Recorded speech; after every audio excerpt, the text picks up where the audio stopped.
ready to unlock some secrets. Ooh, secrets. I love secrets. Well, today we're diving deep into Rich Dad, Poor Dad by Robert Kiyosaki. Oh, yeah, a classic. We're actually going to be pulling some extra insights from the Spanish edition, too. El cuadrante del flujo de dinero. I love that title. I know, right? It's so much more evocative. Well, and in both versions, Kiyosaki says you don't even need money to make money. Intriguing. How's that work? I was hoping you could help me figure that out. Well, he lays it all out with this thing he calls the Cashflow Quadrant. So it's like a map to financial success. Exactly. And the beauty is that it's not about what you DO, but how you generate income. Okay, I'm listening. He breaks it down into 4 quadrants: employee, self-employed, business owner, and investor. Got it. Most of us probably start as employees, right? Trading our time for a paycheck. True, and there's nothing wrong with that. Right, of course not. But to achieve financial freedom, Kiyosaki says we need to shift our thinking. He tells this great story about a guy named Bill. Stories are the best way to learn. Tell me more.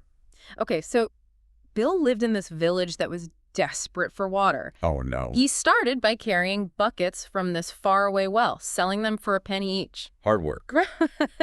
But limited income. Right, definitely. But then someone with a rich dad mindset came along and encouraged Bill to think bigger. I love it already. What happened? Instead of just selling water, why not build a system to deliver it? Hold on, he built a pipeline. Exactly, from the well to the village. Brilliant. Now, instead of trading time for pennies, Bill had a system that worked for him 24/7. Okay, yeah, game changer. He went from the left side of the quadrant, employee or self-employed, trading time for money, Right. to the right side, business owner or investor. Income flows in whether he's working or not. That's the essence of the cash flow quadrant. Yes. See, Kiyosaki argues that true wealth isn't about how much money you have. It's not. Then what is it? It's about how much time you can live without working. Your wealth number, he calls it. So it's not just about the money, but the freedom and security that money can buy. Exactly. But how do we actually get to that right side of the quadrant? Yeah, that's the million-dollar question. Well, Kiyosaki's rich dad believed true security comes from owning assets. Assets. Things that generate passive income. And he challenges us to rethink traditional ideas about wealth. Like what? Well, for instance, he says your house isn't an asset, but a liability. Wait, how can my house be a liability? I thought it was an investment. It depends how you look at it. While you live in it, your house costs you money. Well, yeah, the mortgage, property taxes, repairs. It's eating up your income instead of generating it. Never thought about it that way. Okay, big mind shift. So Rich Dad is all about acquiring assets that put money in your pocket. Yes. But how does this apply to today's world? Everything seems so different now. And that's where Kiyosaki's ideas about job security versus financial freedom are so relevant. The old model of working for one company your whole life and retiring with a pension is over. Yeah. It's the gig economy now. Side hustles, everyone for themselves.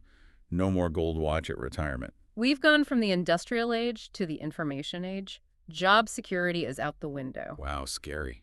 And the responsibility for retirement planning falls completely on us.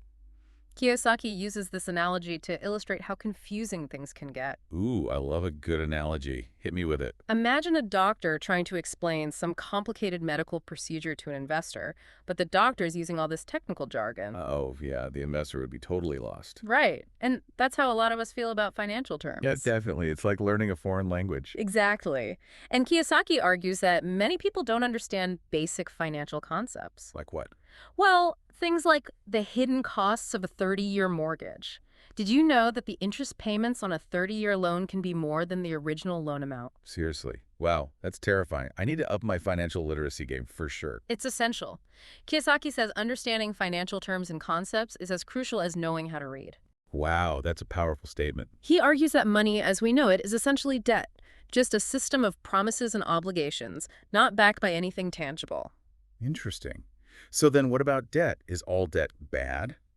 Well, Rich Dad gave this piece of advice. Be careful when taking on debt. If you take it on personally, make sure it's small. If you take on big debt, make sure someone else pays for it. So it's not that all debt is bad, it's about being smart about it. Exactly. It's about making sure you're not the one left holding the bag if things go south. Right. So what are some of Kiyosaki's tips for actually achieving financial freedom? Well, he has these 7 steps to financial freedom. He starts with the foundation. Step 1 is start minding your own business. What? What does that even mean? It means taking ownership of your finances. Know where your money is going, track your income and expenses. Okay, so basically just be more aware of your money. Exactly. Step 2 is take control of your cash flow. Okay, sounds like classic personal finance advice. Budgeting, paying down debt, saving. You got it. Then things get interesting with step 3. Which is... Know the difference between risk and risky. Wait, what's the difference? Kiyosaki says it all depends on your knowledge and experience. What's a calculated risk for one person could be totally reckless for someone else. So before jumping into any investments, you need to figure out your investor type and how much risk you can handle. Exactly. Makes sense. So what are the rest of his steps? They build on this foundation and move towards becoming a savvy investor. Are you ready to dive into the rest? Absolutely. Let's hear them. All right. So step 4 is decide what kind of investor you want to be. Interesting. So there's not just one right way to invest. Not according to Kiyosaki. He says it all comes down to you. Your personality, how much risk you're comfortable with. And what you're actually hoping to achieve. Exactly. He actually categorizes investors into different levels. Like what? Well, you got those who avoid risk at all costs. And then you have those who actively seek it out. The adrenaline junkies of the financial world. Yeah, kind of. The key is to figure out which type you are and invest accordingly. Yeah, that makes sense. It's like anything else, right? You wouldn't train for a marathon the same way you'd train for a sprint. Exactly.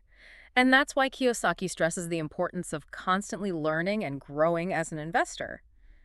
Which brings us to step 5. Okay, what's step 5?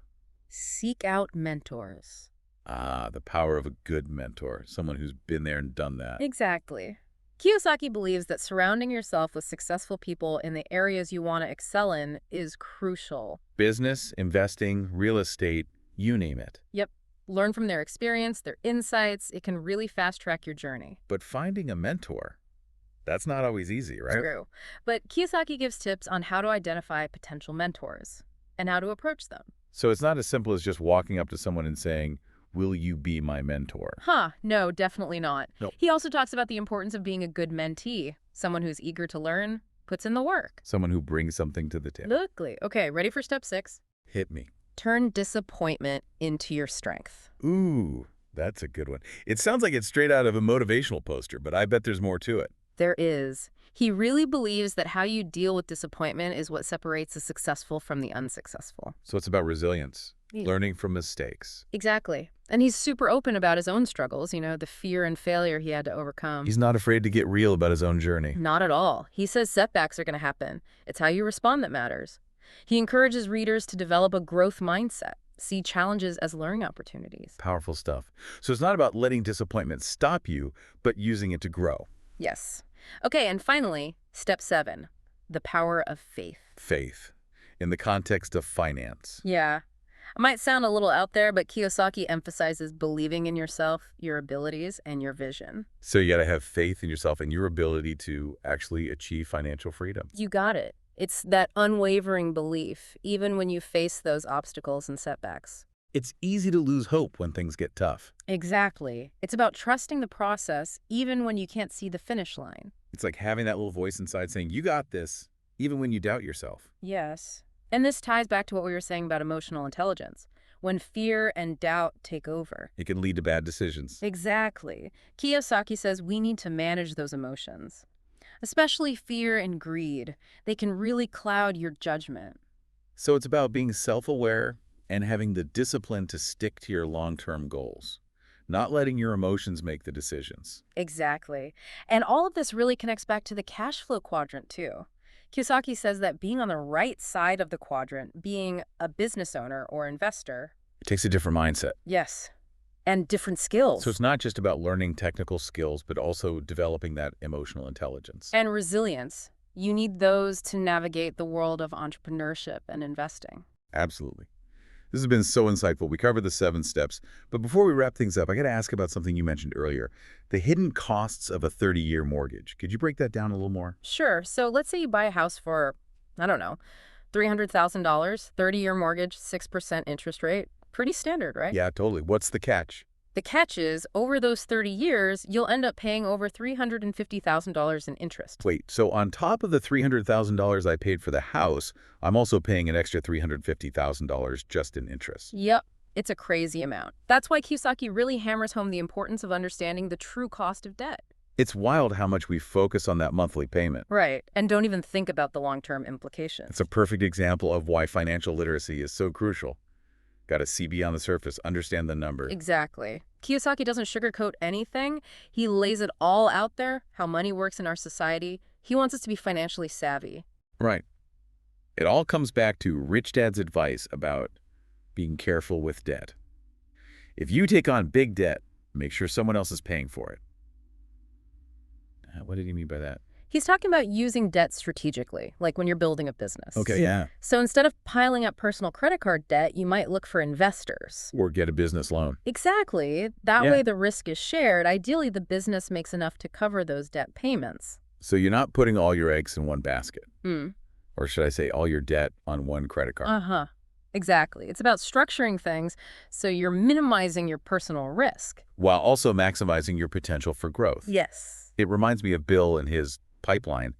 He built a system so that other people, The villagers who needed water. right, they were paying for it. Love it. That's a perfect example. Kiyosaki is all about creating systems that work for you, whether it's a business, a real estate investment. Or even just how you manage your money on a daily basis. Working smarter, not harder. So we covered the 7 steps, but before we wrap up this deep dive, I have one more question. You know, it's interesting. Kiyosaki asks us to think about the 6 people we spend the most time with. Oh, yeah, I love that part. And he wants us to consider which quadrant each person falls into. Makes you really think. It does. Because if you're always hanging out with people who are just content with their jobs, And not thinking about financial growth. right, it's easy to get stuck in that mindset. Their habits rub off on you. Exactly. So it's not about ditching your friends who are employees or anything like that. No, of course not. It's more about expanding your circle to include people from the B&I quadrants. The business owners and investors. Right. Surround yourself with people who are actively building businesses and making investments. It can really open your eyes. Like, you know that saying, you're the average of the 5 people you spend the most time with? Totally. If you want to up your financial game, you got to hang out with people who are already playing at a higher level. Exactly. And maybe one of those people could even become a mentor for you. Ooh, that's a great point. They can guide you, share their experiences. Yeah. This deep dive into Rich Dad, Poor Dad has been amazing.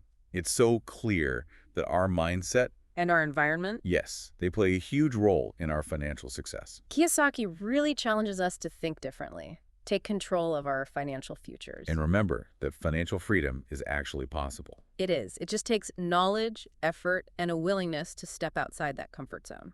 So true. If you had to choose just one key takeaway for our listeners, what would it be? Take action. Just start. Yes. Evaluate your financial situation, figure out your goals, and then, Take that first step. whether it's making a budget, finally reading that investing book, Or reaching out to a potential mentor. don't be afraid to start small. Remember what Kiyosaki said. The size of your success is measured by the strength of your desire, the size of your dream, and how you handle disappointment along the way. That's so good. Don't let fear hold you back. Go create the financial future you want. You got this. It's been awesome diving deep into Rich Dad, Poor Dad with you. Likewise. Until next time, everyone, keep learning, keep growing, and keep striving for that financial freedom.